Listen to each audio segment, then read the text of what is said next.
আসসালামু আলাইকুম এভরিওয়ান, কি অবস্থা সবার? কেমন আছেন? আশা করি সবাই ভালো আছেন। আমি আল্লাহর রহমতে ভালো আছি। আমি আজকে আছি অফিসের একটা কাজে। তো এখানে এক ভাই আছে, অফিস ক্লিয়ারের কথা বলে তাকে কাজে পাঠাইছে। তো আমি আজকে ওনাদের সাথে কথা বলে দেখাই। ওই জন্য ওরা কিন্তু বাহিরে কাজ করতেছে, দেখতেই পাচ্ছেন। আমি ওনাদের সাথে আজকে কিছু কথা বলবো। অনেকে জিজ্ঞাসা করছেন, ভাই অফিস ক্লিনার কেমন বা বলদের কাজ কেমন? ঠিক আছে, এসব নিয়ে আজকে আমি বিস্তারিত তুলে ধরবো আপনাদের নিয়ে। তো আমার সঙ্গে থাকবেন। আর যারা আসবেন, খুব হিসাব কিতাব করে আসবেন, কারণ দালালের চক্করে পড়ে আপনারা ধরা। যারা বলদের কাজে আসবেন তারা, আমি ভিডিও দেখাইছি, ছাড়ছি আগে, সবগুলো আপনারা দেখছেন কেমন। আর যারা অফিস ক্লিয়ারের কথা বলে এরাও কিন্তু বাহিরে কাজ করতেছেন, দেখতে পাচ্ছেন। এই যে পার্কিং আছে গাড়ির, এখানে চারপাশ দিয়ে যত ময়লা সয়লা আছে ওনাদের পরিষ্কার করার দায়িত্ব। ওনারা কত টাকা আসছে, কি কামা পাইছে, কি পায় নাই, সব নিয়ে বিস্তারিত নিয়ে আজকে আপনাদের সাথে আমি শেয়ার করব। যারা বলেন অফিস ক্লিনার আসবেন, অফিস ক্লিনার বলতে এটা একটা অফিস। এই যে ওনারা বাহির দিয়ে যে ক্লিন করতেছে। পানি সবাই খাওয়ায় নাকি? কোন ডিস্ট্রিক্ট বাড়ি দেশের? আমরা কিশোরগঞ্জের না? নতুন আসছে নাকি? কত টাকা দিয়েছেন? 5 লাখ টাকা দেয়। কতদিন ধরে আছেন? 3 মাস। এখানে শুধু ডিউটি করেন না? বেতন কত? বাইরে কাজ করেন না? ডিউটি কয় ঘন্টা করেন?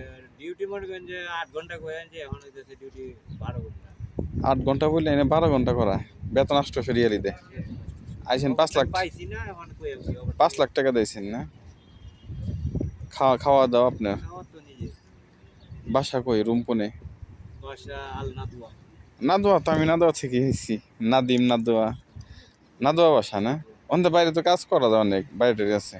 মনে করি কইছে মনে করি এখান থেকে ডিউটি করে যাই পার করতে করতে মানে বাস তো আই লেট করে আইছি। লেট করে আসে? 7টা বাজে আই রাত্রে।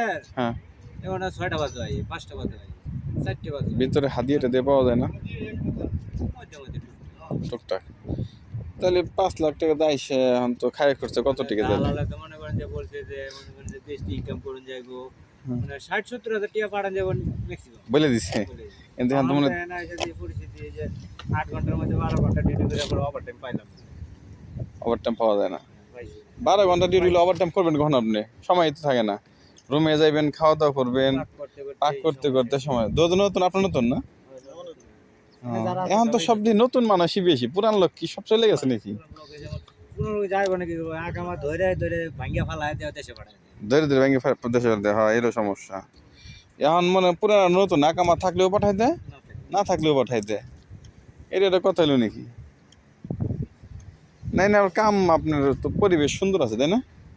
কাজ পরিশ্রম না, কাজের পরিশ্রম নাই, কিন্তু ওই যে ধৈর্যটা হইছে। ধৈর্য ধরতে হবো।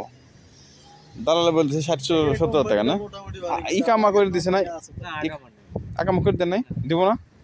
না দেয় কি না এটা তো কইতারি।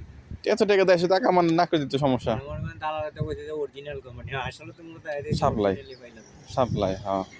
জায়গায় মেয়েটার কিছু করে না এখন, না খালি আইসি নি আপনারা, বাস আর কিছুই করে নাই, শুধু পাসপোর্ট নিয়ে ঘুরতেছেন না? না পাসপোর্ট ওদের কাছে। পাসপোর্ট নিয়ে নিছে না? তাই তো আপনারা অবৈধ হিসেবে তাহলে ঘুরতেছেন, তাই না? তাহলে তো পুরাই সমস্যার ভিতরে আছেন। দালালে চাপ দেন, দালালে। সাংবাদিক না না না, সাংবাদিক না, আমি এমনিতে না, বাস্তব কথাই তো সমস্যা নাই, বাস্তব কথা বলাই তো ভালো। মনে করেন যে 5 লাখ টাকা দেয় না, মূলত আমরা বিপদী। 5 লাখ তো আপনি কম দিয়েছেন, যারা বলদের কাছে তারা 6 লাখ টাকা দিয়েছে।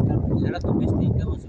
হ্যাঁ, তারা তো যে মাসে ভাই 50 টাকা হয় কিনা সন্দেহ, তারা আবার রোটে বাইরে তাকে যে দেয় আর কি, বলছে না আমাদের দেশে ওইরকম ভাবে দেয়, খাওয়া দাওয়া পায় তাদের, বাঙালি মালটার পর তাকে 40-50 ইনকাম আছে মাসে না করলেও। মনে করেন যে বেসিকের থেকে ভাঙ্গা ভাঙ্গা কেমন লাগে, একটা সিগারেট খেলো 800 টাকা বেতন, আপনি 300 টাকা খাইতে যায়, 250-300 টাকা, তাই না? 250 টাকা খাইতে গেলে আপনার থাকে কয় টাকার? মাঝে মধ্যে 400 পাঠান যায়, 500 পাঠান যায়, এরকম ভাবে পাঠায় কেমনে চলবো? 500 টাকা সংসার আছে, ফ্যামিলি আছে, বউ বাচ্চা, বউ বাচ্চা তো আছে না? ঋণ মিন হয়েছেন না? কিস্তি মিস্তি হয়েছেন? আমার সম্পূর্ণটা ঋণ। ঋণ? তাহলে আপনি কিস্তি আছে না? কিস্তি চালান কেমনি? যে 500 টাকা পাঠিয়ে 500 টাকা মানে 15,000-16,000 টাকা, তাই না? কিস্তি আছে, আবার এই মনে করেন যে আবার বছর শেষে ধানের উপরে আনলাম, কট হিসেবে বলে যেটা না? 500 টাকা পাঠায় 15-20 হাজার টাকা, কিছুই হয় না এখনকার বাজারে, তাই না? সব জিনিসের দেশের দাম। যাক, আল্লাহ বড় সালার উপরে ভরসা রাখেন, তাই না? দেখা যাক, কিছুই করার নাই। আসল কথা হচ্ছে মূলত ওখানে একটাই, হুম। মনে করেন 5 লাখ ডাইলে থাক, গ্যাস সমস্যা নাই, ওখানে করার তো আর কিছু নাই, উমরাটা দিয়ে করতে পারি। হ্যাঁ হ্যাঁ হ্যাঁ, এই যে চালান একটাই, উমরাটা করে হেরি চালানটা কিছু উঠলো, বুঝছেন? অনেক গালাগালি করলাম, বলি কি গালি করে দিন নাই। এখন যারাই আসতেছে নতুন, বুঝছেন, তারা এই সমস্যায় পড়তেছে। সবাই প্রতারণার মাঝ করছে। যদি নিজে গুলো কানে দালালরে কইছি, দেখ আমি 10 বছর পর হইলো বাড়িতে যাবো, হুম এই বললাম তোর তুই আর থাকবি না। থাকতে না, হ্যাঁ এইটাই তো কথা, তো এটাই, হ্যাঁ এটাই যদি এখনো বালাতে হয় আমার দেশে আর হুম। টিয়া পয়সা ফেরত দিই, ফেরত দিন। মানে আলাদা কালকা দিন লাগে অ্যাসিন করছে ওগো ব্যবসায়ী, ওরা কি আর জানে এই দেশে করে থাকে? ওরা কইয়ে পাঠাইতে, এটা কইলো নাকি দালালরা কি জানে এই দেশে কি হাল চাল? আমার কই আনছি অফিসের কাজ, অফিসের ভিতরে কাজ করব এখন আর বলদের কাজের মতোই, হ্যাঁ বলদের কাজের মতো এখন করছেন। এনতে খানা খেতে দেয় না দুপুরে? মাঝে মাঝে মুদিরা দেয়, পাওয়া যায় মাঝে মাঝে, না কম বেশি পাওয়া যায় আবার এগুলো না। এগুলো। যদি মন চাই যে অর্ধেক খাবার বাড়ছে যা তাদের দিয়ে দিই। যাক, বাইরের বাড়ি কোন জায়গায়? আমার মানিকগঞ্জ। হ্যাঁ, ধরেন পানি নেন, না, পানি আমার ভিতরে পানি ভিতরে আছে না? কার্টন কার্টন আছে না? পানির সমস্যা নাই না? পানির সমস্যা নাই।